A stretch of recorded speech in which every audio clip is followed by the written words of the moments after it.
Hi and welcome to my channel अर्क the flavours of life. आज मैं अपने किसी गार्डन के प्लांट से नहीं बल्कि जिसमें प्लांट को उगाया जाता है उसके बारे में बात करने वाली हूँ। मिट्टी की उर्वरकता किस तरह से बढ़ाई जाए और मिट्टी को जीवंत कैसे रखा जाए, उसके अंदर प्राण कैसे डाला जाए, उसके बारे में बात करूँगी। मैं आपको एक वीडियो आपके साथ शेयर कर रही हूँ। आप मेरा वीडियो पूरा देखें ना देखें, लेकिन मैं आपसे रिक्वेस्ट करूँगी कि आप उस वीडियो को ज़रूर देखें। इस मिट्टी में मैं अपने घर का बना हुआ लीफ कंपोस्ट मिला रही हूँ। जो मिट्टी होती है वो एक तरह का जीवंत, उसमें पूरा जीवन उसके अंदर होता है।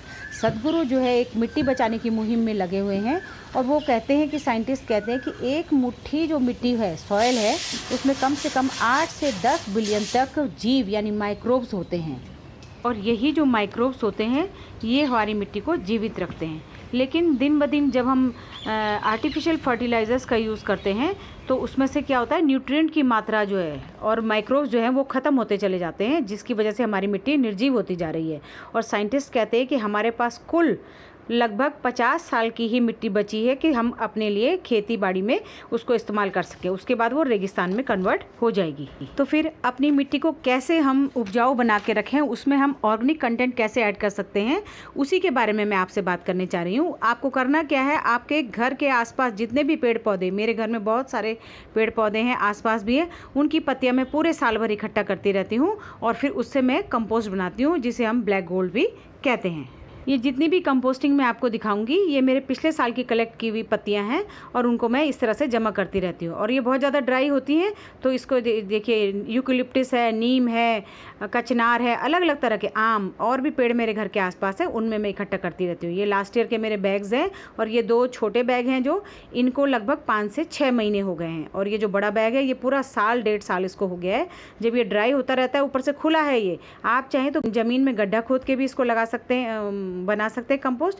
अब ये 2 बैग 6 महीने पुराने हैं तो इनको मैं खाली करके आपको दिखाती हूँ। ऐसे तो दिख रहा है कि ये पत्तियाँ पूरी तरह से अभी ख़राब, सड़ी नहीं है, डिकम्पोज नहीं हुई है, लेकिन जब मैं इसको 2 दिन की धूप दिखा दूंगी उसके बाद मैं आपको दिखाऊंगी कि ये किस तरह से डिकम्पोज हो गई हैं। ये देखिए 2 दिन की हल्की सी छाया छन छन के जो धूप आती है उसमें मैंने इसको सुखाया।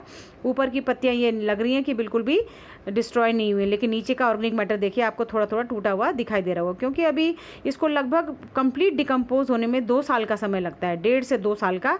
लेकिन हम 6 महीने बाद भी इसका हार्वेस्ट ले सकते हैं। किस तरह से, इसको साफ़ कर करके मोटा मोटा अलग कर लीजिए और बारीक वाले को छान कर हम इससे अपने लिए अच्छी सी ऑर्गेनिक कंपोस्ट बनाकर अपनी मिट्टी की उर्वरकता और उसमें माइक्रोब को ऐड करके सॉइल को जीवंत बना सकते हैं। देखिए अब मैंने इसकी 3 ढेरियाँ बना दी हैं। पहला वाला जो है ये है, इसको छान करके हम अच्छी तरह से यूज़ कर सकते हैं।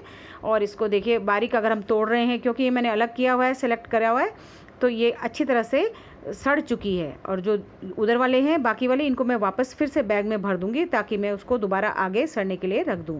और ये जो बारीक वाला छाना हुआ है इसको और बारीक छानने के लिए, ताकि मैं अपने गमलों में इसको यूज़ कर सकूं, उसके लिए मैं इसको छान करके एक बैग में भर लूँगी और आसानी से ये हम इसको अपने गार्डन के सॉइल के साथ ऐड कर सकते हैं। इससे क्या होगा, माइक्रोब्स जितने भी हैं उनको खाने के लिए न्यूट्रिएंट मिलेगा और हमारी मिट्टी जो है वो जीवित होती रहेगी। इस तरह से हमें करते रहना चाहिए। इसके ये हमारे लिए तो फ़ायदेमंद ही है, लेकिन हम समाज में भी इसके लिए, मिट्टी को जीवित रखने के लिए हम समाज में अपनी तरह से योगदान दे रहे हैं। और जो हम कूड़ा जलाने की, जो सड़कों में कूड़ा जलाने की जो प्रक्रिया है, उसको भी हम काफ़ी हद तक रोक सकते हैं। हम अपनी तरफ से योगदान करेंगे तो धीरे धीरे समाज भी इसकी तरफ आगे की ओर बढ़ेगा। अब ये देखिए जो छान के ऊपर वाला बचा है इसको मैंने बैग में भर लिया है। अब ये अगले 4 महीने के लिए इसी तरह से रहेगा।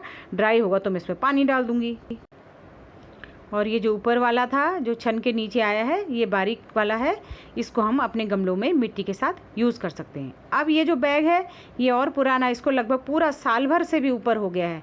तो ये मैंने देखिए पहले फुल भरा हुआ था, अब ये धीरे धीरे घट घट के नीचे की ओर चला गया है। तो इसमें जो सिर्फ लकड़ियाँ बची हैं वो डिस्ट्रॉय नहीं हुई, बाकी ये अच्छी तरह से खाद बन गई। बस हाथ से हल्का सा मसलने के बाद ही ये जो है हमारे लिए कंपोस्टिंग के लिए तैयार है। अब इसकी जो है बिना छाने ही मैं इसको इस्तेमाल कर रही हूँ। काफ़ी सारा मैंने इस्तेमाल भी कर लिया है, सिर्फ लकड़ियाँ ही इसकी जो है वो आगे के लिए मैंने अलग बिन करके रख दी हैं। तो इस तरह से आप भी अपने घर में जो है लीफ से कंपोस्ट बना सकते हैं।